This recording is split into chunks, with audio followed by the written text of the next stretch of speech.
গল্প শুরুর আগে আপনাদের কাছে আমাদের একান্ত অনুরোধ, আমাদের চ্যানেল গল্প বন্ধুকে সাবস্ক্রাইব করুন।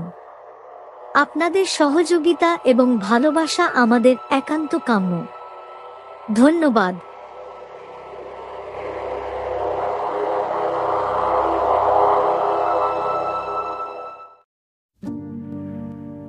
আমাদের গ্রাম থেকে রেল স্টেশনে পৌঁছবার পথের মাঝামাঝি জায়গায় একটা প্রকাণ্ড গাছ ছিল। গাছটি একটি বনস্পতি, যেমন বিশাল তেমনই প্রাচীন। আর সেটা যে কী গাছ তার পরিচয় কেউই জানত না। এদেশের উদ্ভিদের সঙ্গে তার গোত্রের মিল ছিল না।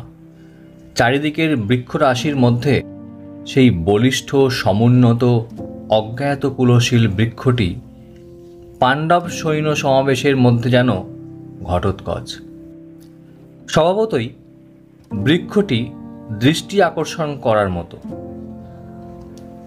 কিন্তু তার আরও কারণ ছিল। সেটি ছিল এটি একটি ফাঁসি গাছ। লোকে বলতো নবাবী আমলে প্রাণদণ্ডে দণ্ডিত ব্যক্তিদের ফাঁসি দেবার জন্যে গাছটি ব্যবহৃত হতো।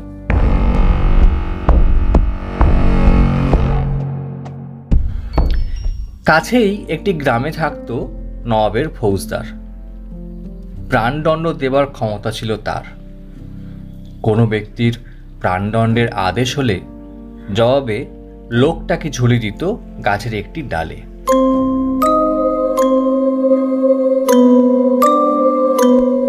মানুষ ঝুলিয়ে দেবার মতো ডালগুলোই বটে। গাছটির গুঁড়ি থেকে 25-30 হাতের মধ্যে কোনো ডালপালা নেই। একেবারে পরিষ্কার মসৃণ, তার উপরে ডাল বেরিয়ে। একটা ডাল কি লম্বা, একেবারে গ্রামান্তরে গিয়ে পৌঁছয়। এমনি থাকে থাকে সুবিন্যস্ত ডাল উঠে গিয়েছে। যত উঁচুতে ততই ডালের দৈর্ঘ্য কম। সব শুদ্ধ মিলে গাছটির ওপরের দিকে ছুঁচালো মন্দিরের আকৃতি।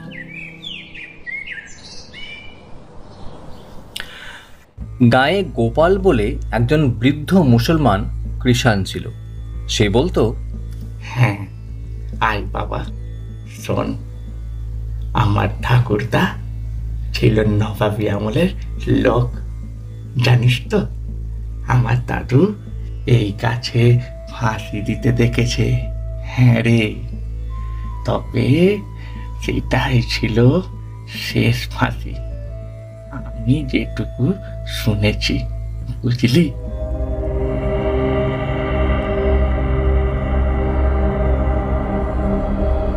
গোপালের বয়স তখন ছিল 92। গোপালের কথা সত্যি হলে তার ঠাকুরদার সময় নবাবী আমলের শেষ পরে বটে। আর তার মুখে এই গল্পটাও শুনেছি আমার বাল্যকালে। কাজেই গোপালের 92-এর সঙ্গে আমার বয়সের মোটা একটা অঙ্ক জুড়ে নেওয়া উচিত। তা যাই হোক, শেষ ফাঁসির বর্ণনা সত্য হোক আর নাই হোক, গাছটা যে ফাঁসি গাছ তা নিঃসন্দেহ। জেলা গেজেটিয়ার পুস্তকে ফৌজদার অধ্যুষিত এই গ্রামটির উল্লেখ আছে। আরও উল্লেখ আছে যে কাছাকাছির গাছগুলোতে ফাঁসি দেওয়া হতো। তা যদি হয়, এমন যোগ্য গাছটির ব্যবহার না হওয়ার কথা নয়। থাক, প্রাচীন ইতিহাস যাক। যা বলতে বসেছি তা হচ্ছে ওই ইতিহাসের স্মৃতি। সেদিনের বিষাক্ত স্মৃতি আজও গাছটিকে ভয়াবহ করে রেখেছিল। কেউ পারতপক্ষে রাতের বেলায় গাছটির কাছে যেত না। একা তো নয়, কিন্তু অদৃষ্টের এমন বিড়ম্বনা যে না গিয়েও উপায় ছিল না। রেল স্টেশনে যাবার সড়কের ঠিক পাশেই তার অবস্থান। কত নিঃসঙ্গ পথিক যে রাতের বেলায় ওখানে এসে ভয়ে মূর্ছা গিয়েছে তার ইয়েত্তা নেই। তাদের প্রশ্ন করলে বলতো, কি দেখলাম তা ঠিক করে এখন আর বলতে পারবো না। তা কি এখন মনে আছে নাকি? তো তবে তবে মনে হলো গাছের ডালে সারি সারি যেন মৃতদেহ ঝুলছে। একদম একদম একদম। আবার কেউ বা বলতো, হ্যাঁ হ্যাঁ, আমি শুনেছি। ও ও সে কি বিভৎস আওয়াজ! আমি শুনেছি। কি ভয়ঙ্কর দৃশ্য! একের পর এক মানুষ ঝুলছে। ও কি আওয়াজ! আমি শুনেছি। না, আমি দেখেছি। এর মধ্যে একজন বিদেশি লোকও নাকি দেখেছে। সে বলেছিল, গাছের ইতিহাস তো আমার জানা নেই, তবে আমি যখন এখানে আসি তখন দেখি ধপ করে কিছু যেন একটা আমার কাছে পড়ল।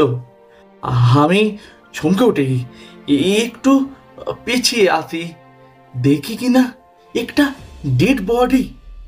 ও, আমি আমি কিন্তু তখন একবার উপর দিকে তাকিয়ে দেখি ডালে লম্বা একটা দড়ি ঝুলছে। হ্যাঁ হ্যাঁ হ্যাঁ, ফাঁসি কা দড়ি বটে। হ্যাঁ হ্যাঁ।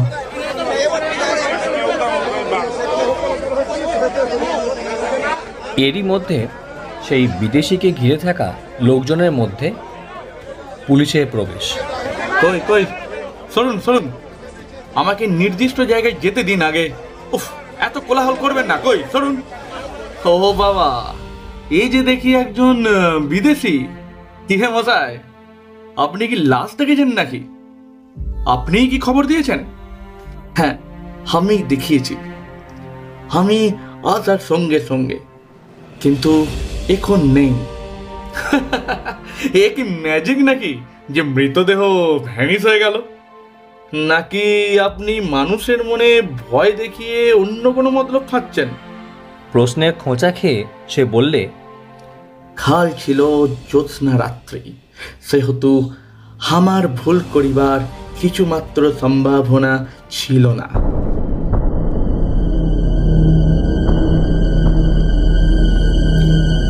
তবে এ বিষয়ে সন্দেহ ছিল না যে এসব অভিজ্ঞতা প্রত্যক্ষ হওয়া সত্ত্বেও সত্য হতে পারে না। কেননা ফাঁসি হতো বহুকাল আগে। তার সেদিনের স্মৃতি যদি কোনো অলৌকিক সুড়ঙ্গ পথে আজ মূর্তি ধরে দেখা দেয়, তবে সে স্বতন্ত্র কথা। যুক্তি দিয়ে প্রমাণ অপ্রমাণ করার পথ তো বন্ধ। কিন্তু যুক্তি এক আর বিশ্বাস আর এক।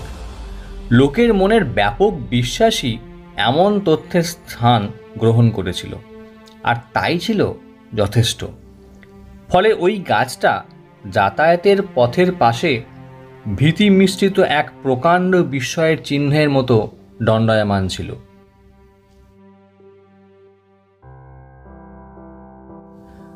তারপর বয়স বাড়লে কলকাতায় গেলাম কলেজে পড়তে।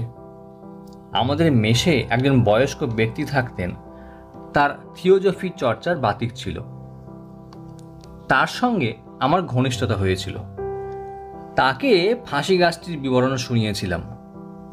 তিনি কিছুমাত্র বিস্ময় প্রকাশ না করেই বললেন, এমন হওয়াটা কিন্তু মোটেও অসম্ভব নয়।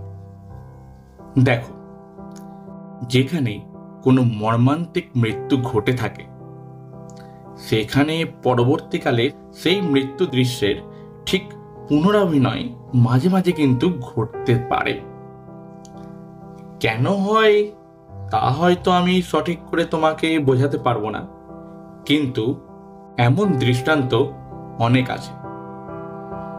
মৃত্যুর সময় মানুষগুলো যে মানসিক যন্ত্রণা অনুভব করছিল, সেই নিদারুণ তাড়নাতেই ওখানে ওই রকম অলৌকিক ছায়াছবি উদ্ভূত হয়ে থাকে বলে আমি মনে করি। বলা বাহুল্য, এ ব্যাখ্যা আমার মনোপুত হলো না, কিন্তু ও নিয়ে আর তর্ক বিতর্ক করিনি। তারপরে কর্মজীবনে প্রবেশ করলাম এবং চাকুরি উপলক্ষে নিজের গ্রাম থেকে এক প্রকার নির্বাসিত হলাম। বহুকাল জীবনের 2টি দশক কাটল দেশে এবং দেশান্তরে। এই সময়ের মধ্যে স্বগ্রামে যাওয়ার সুবিধা হয়ে ওঠেনি। কালক্রমে গ্রামের ছবি মনে ঝাপসা হয়ে এলো। রেল স্টেশনে নেমে গ্রামে যাওয়ার পথে যেসব দৃশ্য, বাড়িঘর, গাছপালা, এমনকি মানুষগুলোর যে মুখগুলো যাতায়াতের পথের পাশে দেখতে পেতাম, ক্রমে ক্রমে ভুলে গেলাম। সেই সঙ্গে ফাঁসি গাছটার স্মৃতিও মন থেকে মুছে গেল।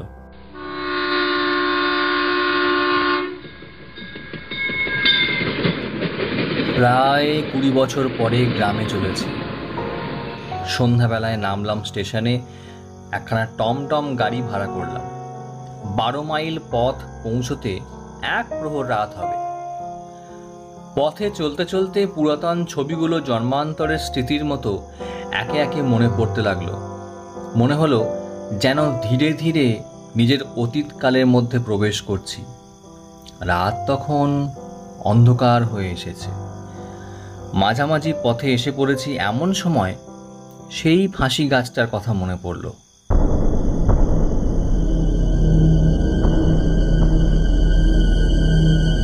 ভয় হলো। তা সঙ্গে তো গাড়ির গাড়োয়ান আছে, কৌতূহল খুব। অভিনব কিছু দেখা যায় কিনা ভেবে সমস্ত ইন্দ্রিয়গুলোকে সজাগ করে নিয়ে স্থির হয়ে বসলাম। এবারে বোধ করি ফাঁসি গাছের কাছে এসে পড়েছি। রাস্তার বাঁ দিকে গাছটা। আরে ওই তো গাছটা, কি বিরাট! অন্ধকারের আলখাল্লা পড়ে যেন এক গৈরী অতিকায় পুরুষ। লোকে যে ভয় পাবে তার আশ্চর্য কি! আমারই সর্বাঙ্গ শিরশির করে উঠল। নির্বিপাকে গাছগুলো অতিক্রম করে গেলাম। কিছু দূরে এসে গাড়োয়ান বলল, বাবু, এখান দিয়ে আগে রাত্রির বেলায় যাওয়া বড় কঠিন ছিল। কেন? ফাঁসি গাছটার ভয়ে। কান খাড়া করে সজাগ হয়ে উঠলাম। শুধালাম, এখন বুঝি সাহস বেড়েছে? না বাবু, সাহস বাড়তে যাবে কেন? ভয়ের ব্যাপারটাই তো আর নেই। গাছটার ভূত ছেড়ে গিয়েছে বুঝি? না না না না বাবু, আপনি তো ভুল বুঝলেন। গাছটাই তো আর নেই, গাছটা গিয়েছে। কোথায় যাবে? আপনি বুঝি এ পথে অনেক দিন আসেননি, তাই জানেন না। কি ব্যাপার বলো তো? বছর 5 আগে একবার বৈশাখী ঝড়ের সময়ে গাছটার মাথায় বাজ পড়ে আগাগোড়া পুড়ে গেল। একটা বাজে যে অত বড় একটা গাছকে পুড়িয়ে আঙ্গার করে দিতে পারে, না দেখলে বিশ্বাস করবেন না। তাই নাকি? তারপর? তারপর সেই আঙ্গার ঝড়ে জলে ভেঙে পড়ল। ঝড় ঝাপটায় কোথায় যে সব ছড়িয়ে গেল। আর এখন? এখন ও জায়গাটা একেবারে পরিষ্কার, যেমন দেখলেন আপনি।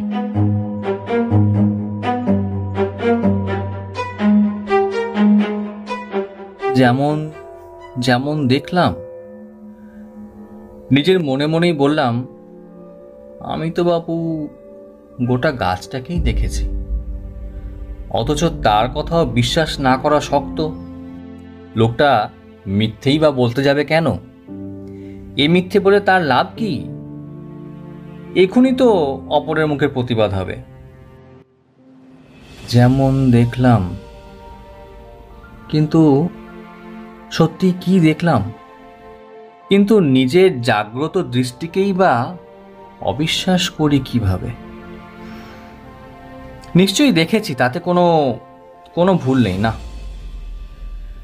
ভাবলাম একবার ফিরে গিয়ে দেখে আসি, কিন্তু ততক্ষণে গাড়ি অনেকটা পথ এসে গেছে। তাছাড়া লোকটাই বা কি ভাববে? তবে সত্যিই কি দেখলাম? ছায়া না মায়া নাকি? কিন্তু কিছু যে, তা তো নিশ্চয়। তখন মেসের সেই থিওজফিস্ট ভদ্রলোকের কথা মনে পড়ল। ভাবলাম গাছের ডালের মৃত্যু দৃশ্যের পুনরাভিনয় যদি সম্ভব হয়, তবে মৃত গাছটির পুনরাভিনয়ই বা অসম্ভব কেন? তাই কি? আমার অভিজ্ঞতা কে বিশ্বাস করবে, কিন্তু নিজে অবিশ্বাস করি কেমন করে।